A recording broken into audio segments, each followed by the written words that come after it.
Hello and welcome back to revise gcsehistory.co.uk, the number one place for your GCSE history revision. This video today is video 2 in the topic Law and Order in the West, and in this video today we're going to be looking at the problems of law and order in cow towns. Okay, so the content of today's video actually goes over two topics.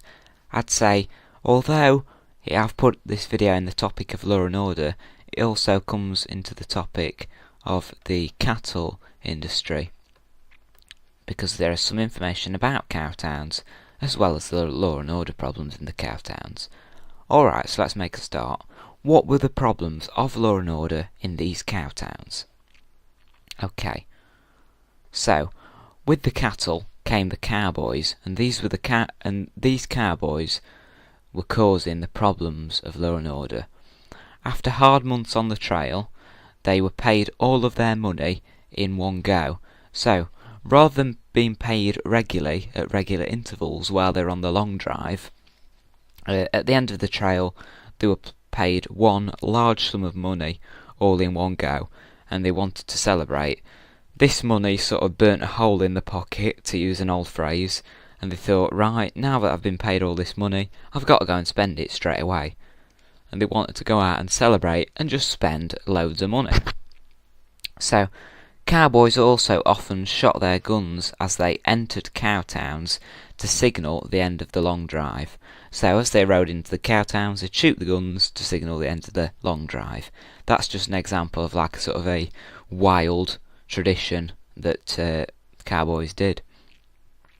So the cowboys spent their money in saloons, brothels, and they also gambled. So this is a saloon in a cow town. The wild behaviour was made worse by the ill feeling that remained at the end of the US Civil War. So, the cowboys were Texans from the south, and Abilene were northern, which were Union. So Abilene, it was one of the major cow towns, and they were ex-northern soldiers, the people from around that area, but the Texans, the cowboys, were ex-southern soldiers. So there were soldiers from both sides of the Civil War coming together in these cow towns, and they found it difficult to forget what they'd once been fighting for in the US Civil War. So this made behaviour worse and made violence grow. So, not really on the topic of law and order in the West, but here's a bit of information about cow towns. This slide probably goes more in the cattle industry video, but we'll do it here anyway. So, two major cow towns, the one in Abilene, Kansas, and the one in Dodge City, Kansas. So this was at the end of one of the famous long drive trails, and once a year Abilene was invaded by cowboys. It's significant that it's at the end of the trail, because when the cowboys reached the end of the trail, they'd want to celebrate months of boring, monotonous work on the trail, and they also got paid all of the money in one go, and would want to spend it and be wild. So it's important it's at the end. So once a year it was invaded by cowboys. The Abilene cow town had 10 saloons, 3 brothels and 1 dance hall. It didn't have a mayor until 1870.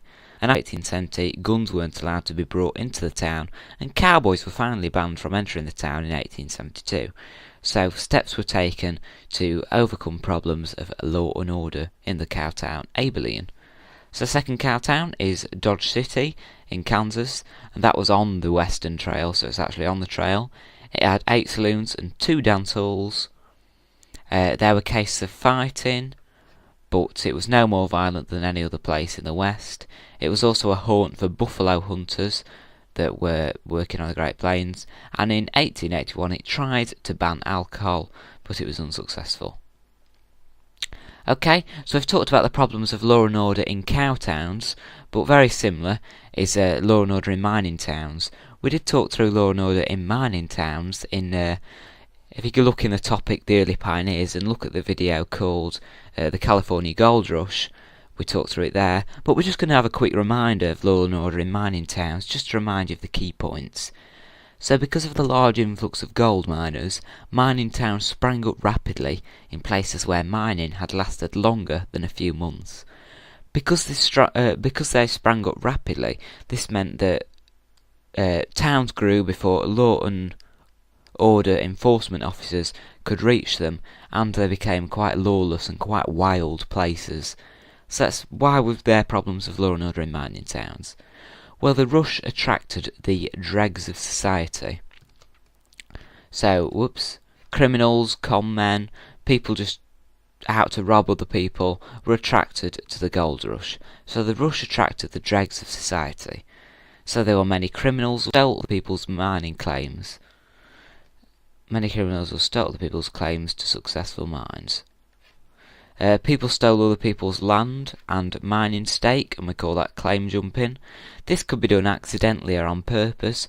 For example, if a miner came to a mining town, didn't realise that somebody had claimed this land because the people who had claimed it were out, he might settle on this land, and when the original people who claimed the land got back, this caused a bit of an argument and a bit of a disagreement. That's called claim jumping. Men were often armed with guns and other weapons. This meant that disagreements and arguments could often end in shootings, with people being killed.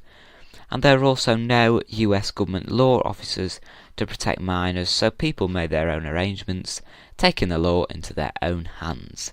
Heavy drinking was also common. Alright, so that's just a reminder of law and order in mining towns.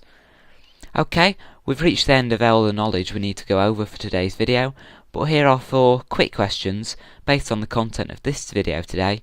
Pause the video here if you wish, scribble down some answers to these questions. If not, carry on watching and we'll do them together. Alright, so the answers. Question 1.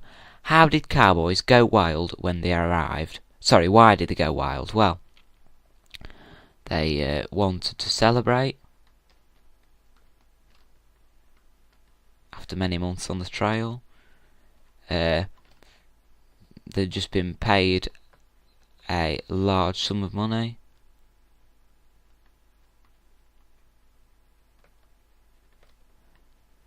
There are 2 reasons why. Next question, question 2. What did cowboys do when they entered cow towns to signal the end of the long drive? They shot their guns to signal this. Question 3. How did cowboys spend their money in cow towns? Well, they spent their money in saloons and brothels, and also they gambled. How did the US Civil War make law and order in cow towns worse? Well, as we've said, there were ex-Southern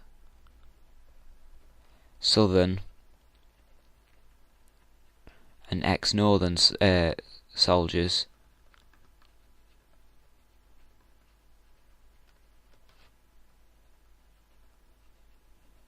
brought together in these mining towns,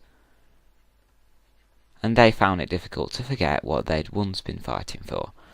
Alright, so there are the answers to the 4 quick questions for this video today. Thanks for watching this video, I hope you found it useful. The next video in this topic is a video on the Johnson County War of 1892. Thanks for watching, good luck with your studies, see you guys soon.